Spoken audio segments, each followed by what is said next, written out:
Bonjour à tous. Alors, vous le savez, en France aujourd'hui, l'heure est grave et je veux faire cette vidéo pour prier, simplement pour ceux qui souffrent, pour ceux qui manifestent, qui veulent manifester leur souffrance.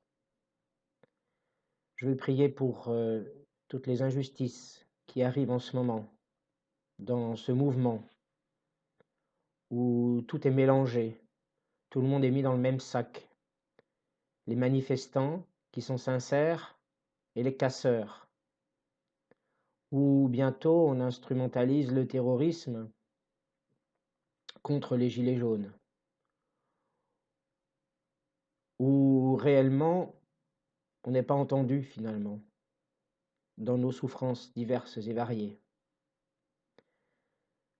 Alors je souhaite vraiment faire un chapelet aujourd'hui, prier. Donc j'invite les catholiques qui m'écoutent à prier avec moi ce chapelet. Nous allons prier les mystères du Saint-Rosaire. Aujourd'hui, jeudi, ce sont les mystères lumineux. Mais avant tout, j'aimerais simplement appeler tout un chacun à bien réfléchir aux tenants et aux aboutissants de tout le problème en place. Et de ne pas, surtout pas, nous laisser influencer par les idées dominantes qui nous sont véhiculées par les médias. Parce que les informations que nous entendons sont vraiment propres à nous laver le cerveau et à nous égarer. Donc il y a des faits qui sont relatés par les médias, mais il y a aussi, il ne faut pas l'oublier, il faut bien le voir en face, il faut le ressentir, et cela, de toute façon, il est certain que quand on est chrétien, on le ressent d'autant plus que indéniablement et objectivement, il y a des choses qui ne sont pas dites. Il y a des choses qui sont atténuées, la vérité qui n'est pas entièrement dite dans tout ce qui se passe. On le sent. On sent qu'il y a une certaine manipulation de part et d'autre de l'opinion. Il ne faut pas s'y laisser prendre. C'est clair, quand on voit tout ce qui se passe, ça ne peut pas être autrement. Demandons l'aide du Seigneur pour nous faire voir réellement, pour nous faire sentir où est la vérité dans tout ce qu'on voit et ne pas nous laisser influencer surtout par toutes les idées dominantes. Nous sommes des individus à part entière. Nous avons notre conscience propre. Tout un chacun a sa conscience propre. Nous avons nos propres critères de pensée. Nous avons notre inné. Nous avons nos acquis.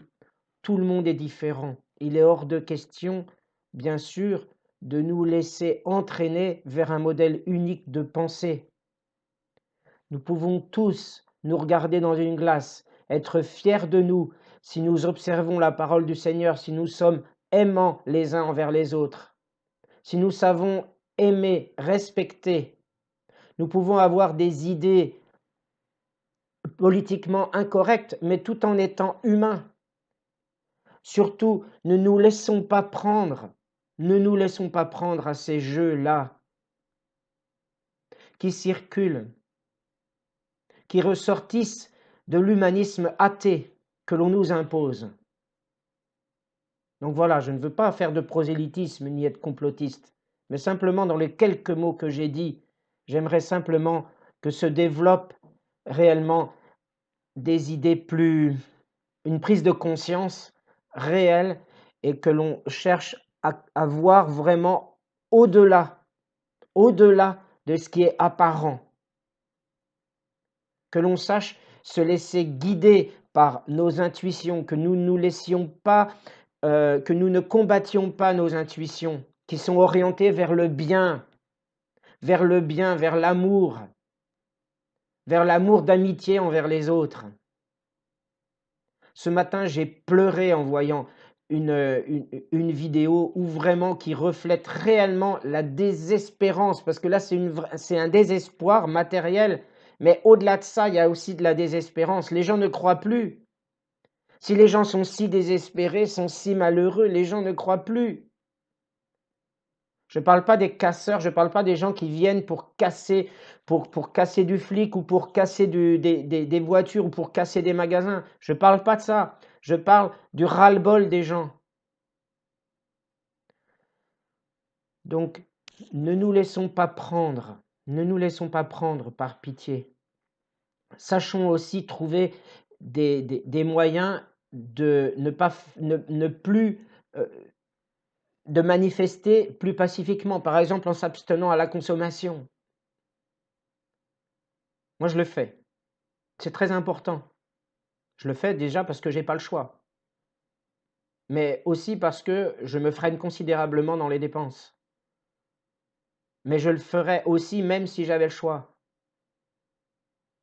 Parce que il faut réellement que les souffrances qui transparaissent à travers nous, ce sont des souffrances qui sont plus profondes finalement que le simple matériel, que les simples questions d'argent. Parce que si l'on croyait réellement en Dieu, si l'on vraiment mettait toute notre confiance dans notre Seigneur, il n'y aurait pas autant de tristesse, il n'y aurait pas autant de mal. Il y a du sang qui coule dans les rues. Il y a du sang qui coule en ce moment là. Tous les gens qui sont blessés, il y a du sang qui coule, du sang. Du sang. Et c'est pas fini. Prions tous ensemble les uns pour les autres. J'ai vu une prière de rue, pour une fois, catholique, qui a mal tourné. Il y a un des priants qui s'est retourné contre quelqu'un, il lui a foutu un pain, le mec il est tombé KO. Qu'est-ce qui lui est arrivé? C'est pas la solution non plus de frapper. On reproche aux gens d'être aussi violents, et en tant que chrétien, on ne peut pas se permettre ça.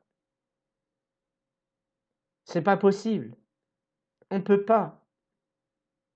Il faut vraiment faire entendre nos voix, mais sans que cela se retourne contre nous. C'est ça qui est le plus dur, je pense. J'ai un peu débordé, je vous en demande pardon. Je veux simplement maintenant faire un chapelet pour ceux qui souffrent, pour les gens qui manifestent sincèrement, que je trouve l'on appelle improprement les gilets jaunes. Bien sûr, c'est par métonymie, mais c'est trop les identifier. Bientôt, ça va être une tare si ça continue quand on entend ce qu'on entend à la télévision. Les gilets jaunes ci, les gilets jaunes ça. Au-delà, ce sont des êtres humains, des personnes qui ont leur raison d'être mal. Et qu'est-ce qu'elles ont comme moyen pour faire entendre leur voix en descendant, en disant on veut pouvoir manger. On veut juste pouvoir manger. Et c'est tout. Et ça déborde. Ça déborde. Ça déborde d'un côté, ça déborde de l'autre, ça déborde. C'est triste. Je veux simplement prier pour que le Seigneur renvoie plus de l'espoir dans ces gens-là. Qu'il prie vraiment, parce que même en période d'épreuve, en période de difficulté, nous pouvons nous appuyer sur notre Seigneur réellement pour qu'il nous vienne en aide. Ça marche pour moi, pourquoi ça ne marcherait pas pour vous? Prions tous ensemble. Faisons entendre nos voix. Manifestons tant que nous en avons le droit. Mais prions, prions. Pour l'amour de Dieu, prions. Merci pour votre attention.